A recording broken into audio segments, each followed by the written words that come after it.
भर से इसका नक्सलवाद इसके बाद सुनाई नहीं पड़ना चाहिए। और आतंकवाद के खिलाफ तो आप देख रहे हैं तो ऑपरेशन सिंदूर जो अभी चल रहा है, बंद नहीं हुआ, जो स्पष्ट कर दिया एक भी आतंकवादी घटनाएं इस देश में हुई तो इसका अंजाम पाकिस्तान को यह स्पष्ट हो गया। ये दोनों समस्याएं कोड़ थी हमारे लिए। पूरा देश भयभीत रहता था कि कहाँ बम फट जाएगा, कहाँ गोली चल जाएगा, कहाँ लोग मारे जाएंगे। ऐसा इस देश में चल रहा है, कहाँ नक्सलवादी उड़ा देंगे, कहाँ सेना उड़ा देंगे, कहाँ सीआरपीएफ उड़ा देंगे, ये घटनाएं चल रही थी। लेकिन आज नक्सली सब भी अपने आप को सरेंडर करके मुख्य धारा में आने ला रहे हैं। ये सभी आप जानते हैं, ये स्थिति बनी हुई है।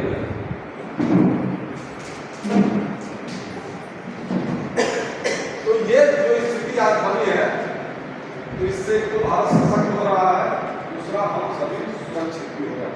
आज किसी को ये भय नहीं है कि हम चलेंगे तो आतंकवादी घटना हो जाए। ये सभी जानते हैं कि अगर आतंकवादी घटना हुई तो मोदी सरकार बिल में से निकाल के भी कुछ छोड़ेगी।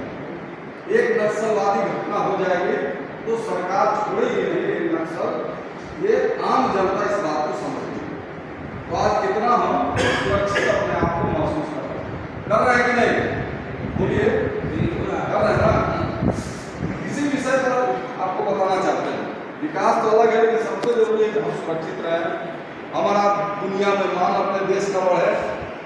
दूसरा, आपको भारत ने अपने नरेंद्र मोदी ने 11 साल के कार्यकाल में कौन कौन सा बड़ा नाम दिया है। भारत इन्होंने NCSC और जैसे संस्थानों की स्थापना करके जो साइबर क्राइम होता था उसको रोकने का प्रयास इसके माध्यम से जारी है। साइबर क्राइम बहुत कम हुआ है। बड़े बड़े साइबर क्राइम, छोटे नहीं, ये सब जो मोबाइल तो साइबर क्राइम जो छोटा मोटा इस पर पुलिस बनी हुई है, लेकिन बड़े बड़े जो साइबर क्राइम जो दुनिया के माध्यम से होता था देश पर, दूसरा साइबर क्राइम जानते हैं ना, जैसे इजराइल साइबर क्राइम अभी ईरान पर कर रहा हम लोगों ने ड्रोन भेज दिया है, क्या भेज दिया है, ये भेज दिया है। भारत में किसी भी देश का आज के दिन में हिम्मत नहीं है कि अपना कोई साइबर क्राइम इस देश में कर ले। उसके लिए हमारी संस्थाएं तो लगातार इस पर काम कर रही है। ठीक है, उसके बाद हमने एंटी सैटेलाइट मिसाइल का परीक्षण किया। कोई भी अगर सैटेलाइट अगर हमारे देश में आता है तो तुरंत उसको निष्क्रिय कर दिया जाएगा। अभी आप देखे होंगे यूट्यूब पर हमारे एक भी पाकिस्तान यहाँ बनाया गया भारत में, और मोदी जी इस पर काम किया। उसका परिणाम भी दिख रहा है, ऐसा नहीं कि बन गया उसका कोई परिणाम नहीं। उसके बाद हमारे यहाँ मिसाइलों का भी परीक्षण हुआ। बड़े बड़े मिसाइल जैसे यहाँ से मारिए और अमेरिका जाके मारिए, मिसाइल का परीक्षण करके रखिए। जैसे एक आकाश है, ब्रह्मोस है, मिसाइलें इंडिया ने बना के रख दिया। अगर तुम हम पर कुछ करोगे तो हम भी तुमको खत्म कर देंगे। ये दुनिया जान रही है।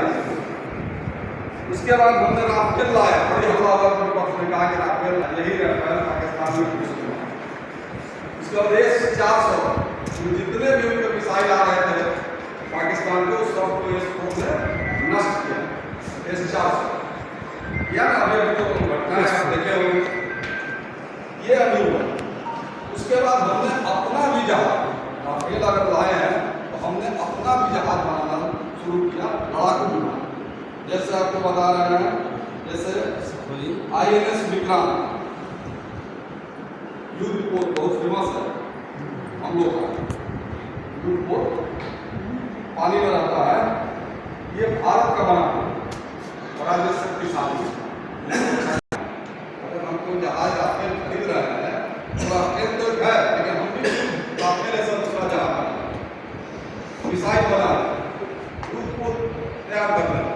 ये मेक इन इंडिया के नाम से मोदी जी शुरू किए, और आज हमारी सैन्य शक्ति, चाहे वो वायु का हो, जल का हो, थल का हो, इतना मजबूत है कि हम कोई भी दुनिया की ताकत हमसे तो आज के दिन में तैयार नहीं है। कि हमारे पास सब कुछ है। ये तो मोदी जी के समय हुआ। उसके बाद मोदी जी ने BSF, ITBP दोनों को बहुत सशक्त किया। BSF भी बहुत मजबूत है, पहले वाला नहीं, खाली बॉर्डर पर वो घूमना है ऐसा नहीं। आप BSF है, अगर लड़ना होगा तो तुरंत वो लड़ सकता है। इतना BSF को सुरक्षित किया गया। इंडियन तिब्बत फोर्स को भी उन्होंने मजबूत किया है। उसके बाद आप देखिए हमें दुनिया का बहुत बड़ा एक घटना ये बताना हम विपक्ष जो बोलते हैं, जब रूस और यूक्रेन का युद्ध हुआ, जब शुरू हुआ, जब हमारे जो छात्र वहाँ पढ़ते थे मेडिकल में या इंजीनियरिंग जो भी, तो सारे छात्र उस समय वहाँ पर युद्ध में फंस गए और उनको लाना था। तो भारत के प्रधानमंत्री ने यूक्रेन और रसिया के राष्ट्रपति और प्रधानमंत्री से बात किए कि आप युद्ध रोकिए, हम अपने जो छात्र हैं उनको वापस लाना है। तो 48 घंटे के लिए युद्ध रोक दिया गया और उन लोगों ने कहा कि आपके जो छात्र हैं वो अगर भारत का झंडा लेकर आएंगे तब उनको चेक करके बॉर्डर पार करा देंगे। और ये दुनिया का बहुत बड़ा घटना है। भारत की ताकत थी कि दोनों देश युद्ध को रोक दिए 48 घंटा, और हमारे छात्र सारे आए, पाकिस्तानी वाले भी झंडा लेके चले गया, कहने के बाद वो पकड़ लिए। ये भारत की ताकत है, ये बताना बहुत जरूरी है विपक्ष को जो आजकल बोल रहा है। उसके बाद